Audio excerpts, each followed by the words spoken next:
that they're changing my voice. So I'm just going to summarize the rest of the chapters in Genesis from 22 to the last chapter 50. And hopefully this will be a short video. I don't know when the end will come. I don't predict the ending, right? I try to predict it sometimes to help you understand how many more videos I might have left, what have you, and that's all that is. So let's get into this. In Genesis 22, Abraham is tested. He was willing to sacrifice Isaac, so God says to him that his descendants will be blessed. So then the next chapter is the death of Sarah. Sarah dies at 127 or so at Hebron. The Hittites produce a person who gives Abraham land to bury Sarah on for free, and they call him a mighty prince.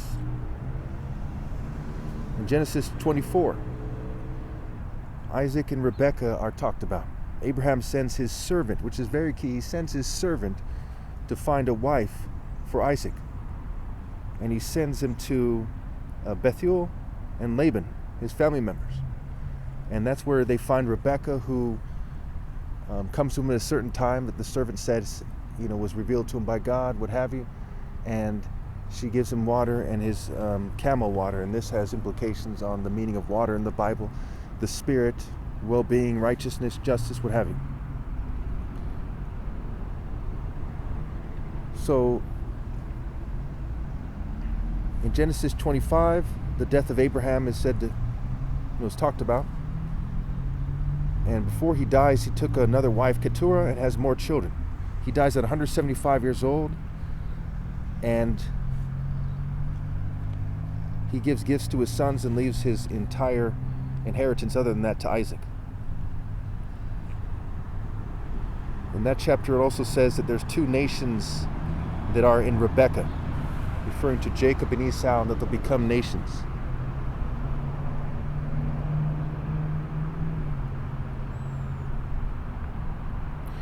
In Genesis chapter 26, we see the story of Isaac and Abimelech, where Isaac says Rebekah is his sister to Abimelech, who catches him in a lie. He made the same mistake as Abraham, and this is significant, right? When Abraham was in Egypt, and also Abraham, I want to say Abraham with Abimelech as well here,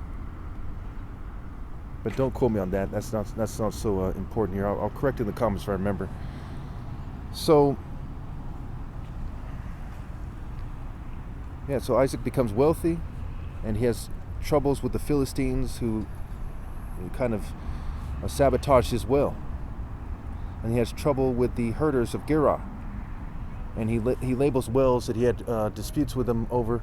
He labels one of them, he labels them different names. One of them he labels dispute, the other opposition, and finally when they let him have a well, he labels it room.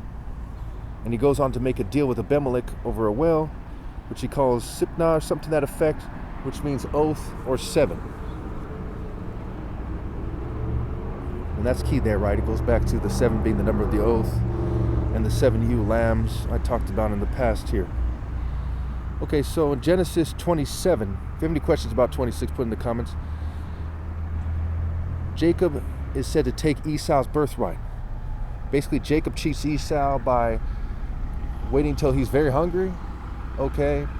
And Esau, who's going out to hunt game because he's a hunter, and this connects to the story of Cain and Abel, where Abel tends herds and Cain deals in farming, right? So he's kind of sticking around while the other person kind of wanders around with his herds to some degree. There's connections there.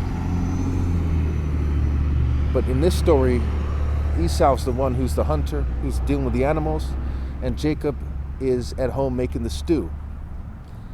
And so Esau comes in hungry, he gets cheated out of his birthright, and it was Rebekah, the wife of Isaac, right, his mother, that put him up to it. And when Isaac finds out that he blessed the wrong kid, he shakes violently. He's very angry. He's shaking and he's trembling violently. So in Genesis 28, Isaac commands Jacob not to marry a Canaanite woman. Esau catches wind of it and marries a daughter of Ishmael, who's named Mahalath.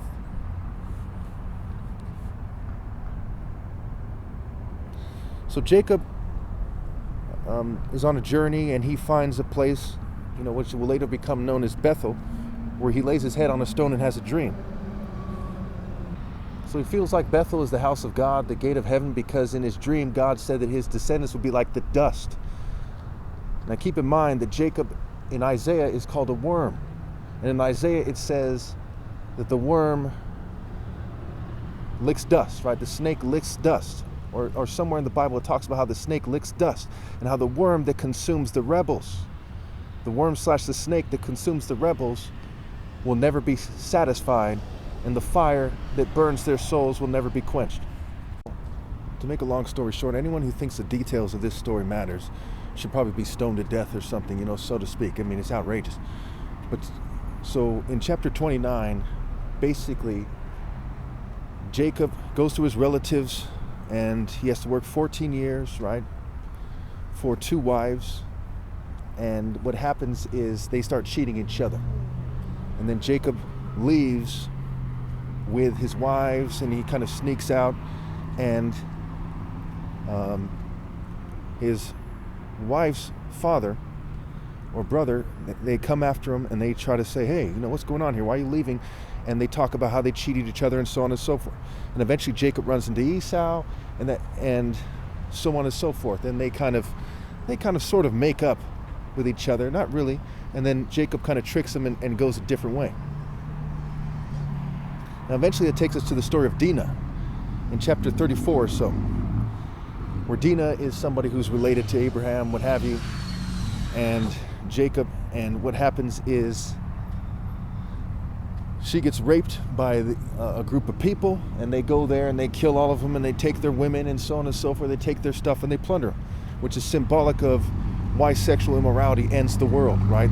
Ends, because the body without the flesh is dead, like faith without works is dead, like the planet without being able to connect to God is dead.